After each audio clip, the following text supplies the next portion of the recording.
కీర్తన గ్రంథం 16వ అధ్యాయం. దేవా, నీ శరణు జొచ్చి ఉన్నాను, నన్ను కాపాడుము. నీవే ప్రభుడవు, నీకంటే నాకు క్షేమాధారం ఏదియూ లేదని యెహోవాతో నేను మనవి చేయుదును. నేనేలాగందును, భూమి మీదనున్న భక్తులే శ్రేష్ఠులు, వారు నాకు కేవలము ఇష్టులు. యెహోవాను విడిచి వేరొకని అనుసరించు వారికి శ్రమలు విస్తరించును. వారర్పించు రక్తపానీయార్పణంలో నేను అర్పింపను, వారి పేర్లు నా పెదవుల నెత్తను. యెహోవా నా స్వాస్థ్య భాగము, నా పానీయ భాగము, నీవే నా భాగమును కాపాడుచున్నావు. మనోహర స్థలములలో నాకు పాలు ప్రాప్తించెను, శ్రేష్టమైన స్వాస్థ్యము నాకు కలిగెను. నాకు ఆలోచనకర్త అయిన యెహోవాను స్తుతించెదను. రాత్రి గడియలలో నా అంతరేంద్రియమును నాకు బోధించుచున్నది. సదాకాలము యెహోవా యందు నా గురి నిలుపుచున్నాను. ఆయన నా కుడి పార్శ్వమందు ఉన్నాడు గనుక నేను కదల్చబడను. అందువలన నా హృదయము సంతోషించుచున్నది, నా ఆత్మ హర్షించుచున్నది. నా శరీరము కూడా సురక్షితముగా నివసించుచున్నది.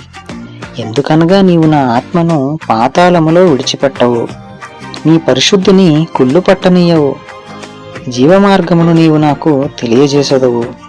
నీ సన్నిధిని సంపూర్ణ సంతోషము కలదు, నీ కుడి చేతిలో నిత్య సుఖములు కలవు.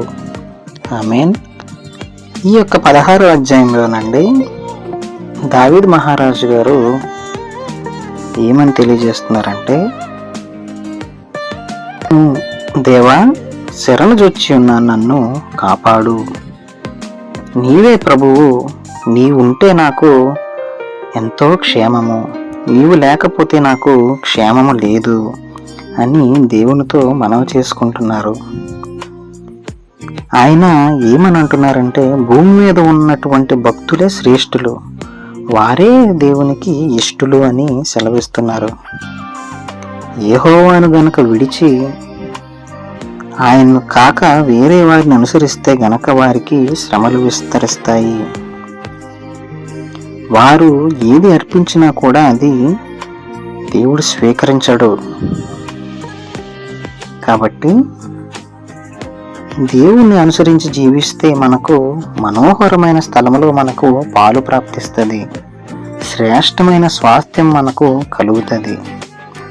ఆయనను స్తుతించి ఆయనలో జీవిస్తే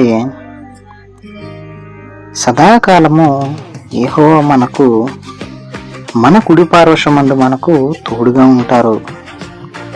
ఆయన తోడుగా ఉంటే మన హృదయము సంతోషముతో ఉంటుంది, మన ఆత్మ హర్షిస్తుంది. ఇక్కడ ఫుట్ నోట్లో ఆత్మ అంటే మహిమ, మహిమ అని వ్రాశారు. ఆయన మనలో ఉంటే మనకు మహిమ తెచ్చినట్టే.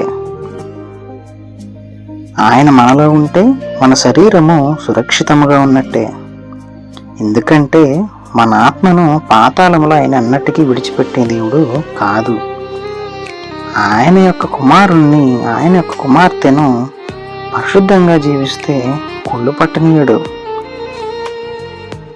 నిర్జీవమైన మార్గము గుండా వెళ్ళిపోతే వారిని జీవపు మార్గములోకి దేవుడు తెలియజేస్తాడు. ఆయన సన్నిధిని సంపూర్ణమైన సంతోషం మనకి కలుగుతుంది. ఆయన కుడి చేతిలో మనకు నిత్య సుఖములు కలుగుతాయి. ఈ విధంగా చక్కగా